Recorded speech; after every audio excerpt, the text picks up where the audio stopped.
الرحمن الرحيم السلام عليكم ورحمة الله وبركاته.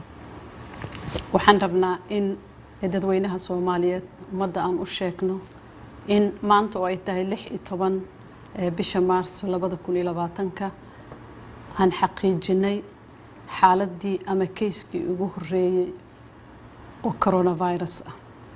sidaad la socotaan waxaa jira muwaadiniin Soomaaliyeed oo dibadda ka timid oo lagu hayay airportka dhexdiisa si loo hubiyo caafimaadkooda maadaama ay ka yimaadeen meel caabuq aad iyo aad ugu koreeyay. waxay ahayd taxadar meel loo asteeyaa la geeyay waxaana laga qaaday wax walbana waa la baarayay waxaa laga qaaday baaritaankii loogu talagalay in lagu ogaado caabuqa infectionka coronavirus ee COVID-19 loo yaqaano. saakay ayaa resultigi jawaabtina loo keenay hal qof ayaa cudurkii qaba. waxaan xaqiijinaynaa dadweynaha oo xaqiijinaynaa dadkaas karantiilka la geliyay oo kamid yahay qofkan muwaadinka Soomaaliyeed waa muwaadiniin Soomaaliyeed inay dad aan wax calaamado ah symptomski cudurka leh aysan jirin oo qofna uusan qabin ay caafimaad qabeen ay haddana wada ladan yihiin laakiin in jirkiisa qofkan uu ku jiro. dadka meel ay ku karantiilan yihiin sidaad la socotaan usbuucyadii dambe oo dhan dawladda waxay wada dadaalo badan oo looga hortagayo cudurka inuu ka dilaaco wadanka haddii uu soo galo. waxaa la sameeyay meel lagu karantiilo dadka ka yimaada meelaha cudurkaas uu ka jiro muddo ka yar 14 casho. dadkaas hadda aan sheegayno ee ka yimid midkood laga helay waxay ahaayeen dad ka yimid meelaha caabuqa uu ka jiro waqti yar gudaheeda. meelaha dadka lagu karantiilayo waxaa loogu talagalay in dadka lagu haayo aan bulshada lagu deynin ilaa laga hubinayo laga qaadayo baaritaan la xaqiijinayo caafimaadkooda in cudurkii uu ku jiro jirkooda kadibna haddii ay caafimaad qabaan lagu daayo bulshadii oo xaafadahoodii iyo reerahoodii ay u tagaan. dawladda dadaal badan ay sameysay meeshaas lagu karantiilayo waa diyaar waqti yar gudaheeda waliba aad loogu dadaalo la isugu tagay dawladda xubnaheeda kala duwan xafiiska ra'iisul wasaaraha uu hogaaminayo waxaa la sameeyay waxaa la diyaariyay isbitaal haddii xaalado ay soo baxaan lagu daaweeyo isbitaalka qalabkiisii waa la nadiifiyay waa la baneeyay waa la diyaariyay si looga hortago in qofkii uu soo rito xanuunka uu yani u dayacmo.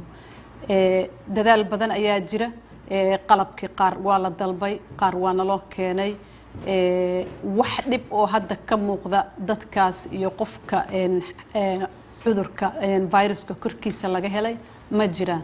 waxaan rabnaa ummadda inaan u xaqiijino inay isdejiyaan aan la socodsiin doona mar walba xaaladda meesha ay maraysa haddii ay wax soo kordhaan laakiin wacyigelintii wasaaradda caafimaadka ay hogaaminayso hay-adaha dawladda culamaa u diinka masaajidyada qaybaha kala duwan ee bulshada ay isugu tagtay way soconaysaa. waxaan ka codsanaynaa ummadda inay dadaalaan inay taxadaraan ayagoo aanan argagax isgelinaynin ama dadka gelinaynin in ma aragtay wax kastoo lagu yareyn karo inuu cudurkaas fido in lagu yareeyo nadaafadda in lagu dadaalo in la iska ilaaliyo goobaha ay dadka ku badan yihiin in yani shirarka ay baaqdaan haddii laga maarmo intooda badan safarada la gaabiyo si alla si loogu hortagi karo cudurka inuu faafo. waa idin xaqiijinaynaa mar labaad dadkaas waa caafimaad qabaan waa korkooda waa malaha calaamado waa dad aan maalin walba la arko takhaatiir u tagaan la keergareeyo. halkaas qofna waxaan ilaahay ka baryaynaa in insha Allah tacaala uusan ma arko u dhibtoonin uu ka bogsoodo laakiin waa xaqiijinaynaa dadka waa fiican yihiin meelaa lagu haayaa. dawladdana dadaalkeeda aad ayuu u badan yahay sidii looga hortagi lahaa muwaadiniintii Soomaalida ee imaanaysana meel in la geeyo meelahaas ka imaanaysa cudurka uu ka jiro xaaladaha cudurka uu ka jiro in iyagana lagu hayn doono meel gaar ah ilaa iyo in intii laga xaqiijinayo inay cudurka jirkooda uu ku jirin insha Allah tacaala. waxaan noo wada rajeeyay ilaahay inuu wadana xafido. assalaamu calaykum. bismillaahi raxmaani raxiim. ilaahay idinkiisa Allah naga najiyo cudurkan maanta oo taariikhdu tahay 16 bisha 3aad 2020 waxaa shir degdeg ah isugu kaayeeray ra'iisul wasaaraha xukuumadda federaalka Soomaaliya mudane Xasan Cali Khayre. shirkaas oo uu inoo shir gudoominayay ra'iisul wasaaraha ayaa waxaa ka soo baxay qodobada soo socdo.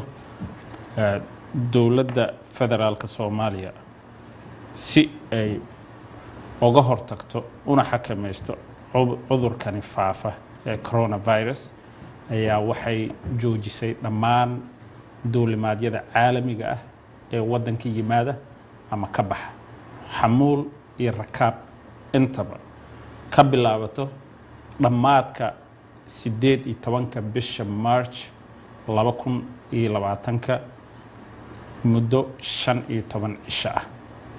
macnaheedu waxaa weeyaan bisha 18keeda marka ay dhamaato habeenkii 6 saac la gaaro 19 diyaarad international ah mana iman karto waddanka kamana bixi karto.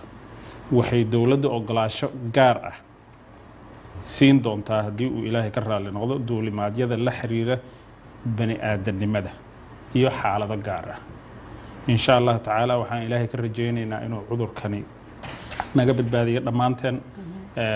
xayiraadani waxa ay saaran tahay waddanka Soomaaliya dhammaantiis ayay saaran tahay. wabillahi tawfiiq.